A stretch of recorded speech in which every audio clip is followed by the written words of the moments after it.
উন্নত জীবনের আশায় অবৈধভাবে বিদেশে পাড়ি জমাতে গিয়ে সর্বশান্ত হচ্ছে শত শত মানুষ ও তাদের পরিবার। এক দশকে প্রাণ গেছে সিলেটের অর্ধ শতাধিক যুবকের। এ নিয়ে বিস্তারিত জানাতে যুক্ত হচ্ছেন সহকর্মী প্রত্যুষ তালুকদার। প্রত্যুষ, এ বিষয়ে বিস্তারিত জানাবেন। ধন্যবাদ। আমি এখন রয়েছি সিলেটের কর্মসংস্থান ও জনশক্তি কার্যালয়ের অফিসের সামনে।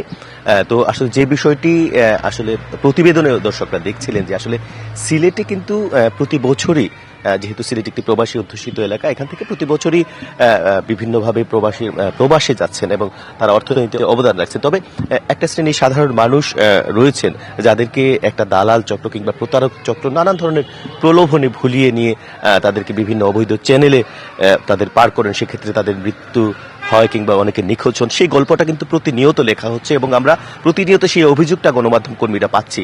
এবং যে কাজগুলো তারা করছে তারা কিন্তু অপ্রকাশ্যেই বেশিরভাগ করছে এবং যে ক্ষেত্রে আসলে বেশ কিছু উদ্যোগ গ্রহণ করা হয়েছে। তো আমরা একটু জানবো আসলে এই ধরনের সমস্যা থেকে প্রতিকার কিংবা সঠিকভাবে বিদেশে যাওয়ার কাজ নিয়ে যে প্রক্রিয়াটা, সেটা সংক্ষেপে একটু জানবো।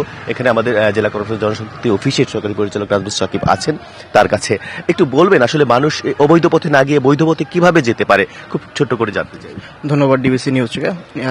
আজকে আন্তর্জাতিক অভিবাসী দিবস এবং জাতীয় প্রবাসী দিবস 2025 সিলেটে পালিত হচ্ছে। তো এখানে আমাদের মূল কথা হচ্ছে যে সিলেটে মানুষ যাতে বৈধভাবে বিদেশ যেতে পারে, এর জন্য সারা বাংলাদেশে কিন্তু ন্যায় সিলেটেও জেলা কর্মসংস্থান এবং জনশক্তি অফিস, যেখান থেকে আপনি আপনার ভিসা চেক করাতে পারবেন এবং ভিসা চেক করে ভিসাটা বৈধ কি অবৈধ সেটা চেক করে আপনি বিদেশ গমন নিশ্চিত করতে পারবেন। তাছাড়া দালালের খপ্পরে যাতে না পড়েন বা মধ্যস্বত্বভোগী দালালের সাথে যাতে আপনি বিপদে না পড়েন, এর জন্য অবশ্যই ব্যাংকের মাধ্যমে আপনি টাকা লেনদেন করবেন এবং আপনাকে জানতে হবে যে বিদেশ গমনের ক্ষেত্রে বৈধ এজেন্সিগুলোর লিস্ট, এবং এটা আপনি জেলা কর্মসংস্থান জনশক্তি অফিস এবং জেলা প্রশাসন থেকে আপনি বৈধ এজেন্সির মাধ্যমে আপনি যদি বিদেশ যান, তাহলে আপনি যদি প্রতারিত তারপরেও হন, তাহলে আপনি ক্ষতিপূরণ পাওয়ার আপনার সুযোগ থাকবে। কালার এক্সপার্ট, জর্জ স্যাপ এবং মাইল্ড অন হ্যান্ডস টেকনোলজি সমৃদ্ধ অরিক্স ক্রিস্টাল ওয়াশ আপনার লন্ড্রি এক্সপার্ট। প্রশ্ন ছিল যে আসলে সাধারণ মানুষকে জানানোর একেবারে তৃণমূলে কোনো উদ্যোগ আছে কিনা, যে একেবারে সাধারণ মানুষ তারা তো অনেক তথ্য পাচ্ছে না হয়তো সরকারের এই সকল উদ্যোগ কিংবা বৈধ পথের উদ্যোগগুলো, কোনো পরিকল্পনা আছে? জি, আমরা আগামী 20 ডিসেম্বর থেকে সিলেট সদর, তারপর জকিগঞ্জ এবং জৈন্তাপুরে বিদেশগামী কর্মীদের প্রি ডিসিশন মেকিং ওরিয়েন্টেশন চালু করতে যাচ্ছি। এবং এটা অর্থ হচ্ছে কেউ যখন বিদেশ যাবে চিন্তাটা করবে, চিন্তা করার আগেই যাতে আমরা তাদের কাছে পৌঁছাতে পারি, এর জন্য প্রত্যেকটা উপজেলা নির্বাহী অফিসারের নেতৃত্বে আমরা এই প্রোগ্রামটা চালু করতেছি এবং এটার মাধ্যমে আমরা আশা করি মানুষ যখন বিদেশ যাওয়ার সিদ্ধান্ত নেবে তার আগে আমরা তাদের সঠিক তথ্য দিতে পারবো।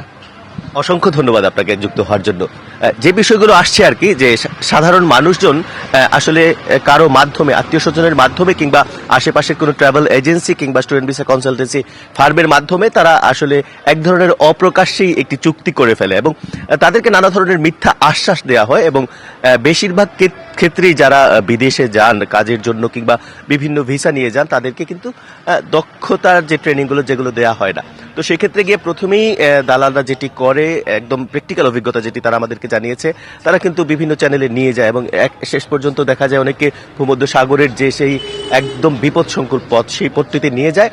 তো যে বিষয়টি সরকারের পক্ষ থেকে আমাদেরকে জানানো হচ্ছে যে যেন সরকারের সাথে, সরকারের সংশ্লিষ্ট অফিস কিংবা কার্যালয়ের সাথে যোগাযোগ করে আসলে সেই চ্যানেলটি ঠিক আছে কিনা সেই বিষয়টা নিশ্চিত করেন, টাকা লেনদেনের ক্ষেত্রে বৈধ ব্যাংকিং চ্যানেল করেন এবং বিশেষ করে দক্ষতা নিয়ে অর্থাৎ ট্রেনিং প্রাপ্ত হয়ে যাতে বিদেশে যাওয়ার চেষ্টা করেন। তাহলে আসলে এই ধরনের ভোগান্তি থেকে রক্ষা করা সম্ভব। এর পাশাপাশি সাধারণ মানুষ, নাগরিক সমাজ বলছেন যাতে এ বিষয়ে প্রচারণা হয় এবং আইনের যে প্রয়োগ সেটি যেন কঠোরতম হয়। এই হচ্ছে সিলেট থেকে যারা প্রবাসী যাচ্ছেন তাদের দুর্ভোগ এবং তার লাঘবের চিত্র। প্রত্যুষ, আপনাকে ধন্যবাদ।